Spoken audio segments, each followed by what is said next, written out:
At umusad nga ang ating pagdinig noong araw na iyon. First, we formally received subpoena documents, all of which are now part of our record. Second, we heard a statement of Ramil Madriaga, who testified for the very first time in a public hearing. Through his supplemental affidavit, we were confronted with a staggering allegation that confidential funds were spent not just in 11 days, but were purportedly disposed of within a mere 24 hours. Hindi 11 araw, sa halip 24 oras. Milyones na naubos sa loob lamang ng isang araw. Mabigat ang mga binitiwang salita ni Ramil Madriaga at minsan pa siyang naiyak habang binabasa ang kanyang supplemental affidavit. To back his words, he signed a bank waiver to prove that he has nothing to hide. During one exchange, Congresswoman Janet Garin recalled the formerly controversy and could not hide her frustration upon hearing Ramil Madriaga's allegation that the Vice President's campaign may have been financed by Farmally, an assertion that, if proven, further deepens the seriousness of the issues now before this committee.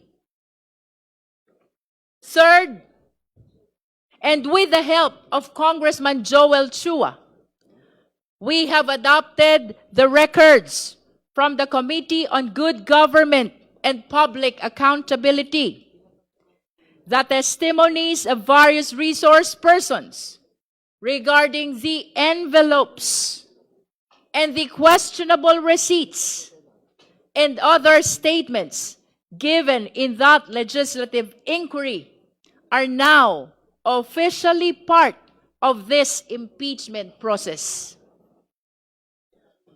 Fourth, we heard from the NBI expert, and their findings are very clear. Kinumpirma nila na base sa kanilang pagsusuri, several question signatures were actually signed by one and the same person. This proves that there was a pattern, and it raises even more questions about who was really behind these documents. Magkakaiba ang mga pangalan, ngunit iisa ang perma. I will repeat, magkakaiba ang mga pangalan, ngunit iisa ang perma.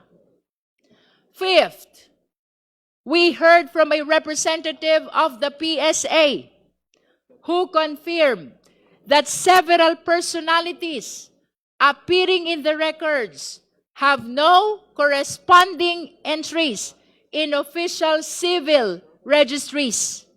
Kabilang dito ang kontrobersyal na pangalang Mary Grace Piatos na batay sa kanilang verifikasyon ay walang umiiral na PSA record.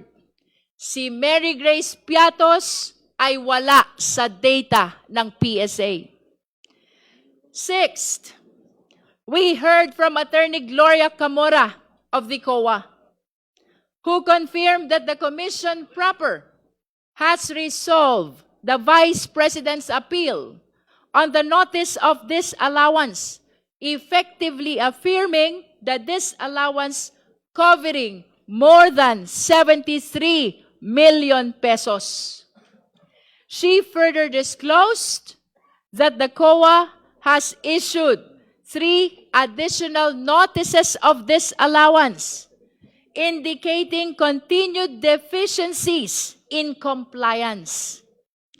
These developments lend significant weight to the financial irregularities under examination. As noted by Congressman Chel Jokno and Congressman Antonio Tino, this effectively render the Vice President liable to return all these amounts.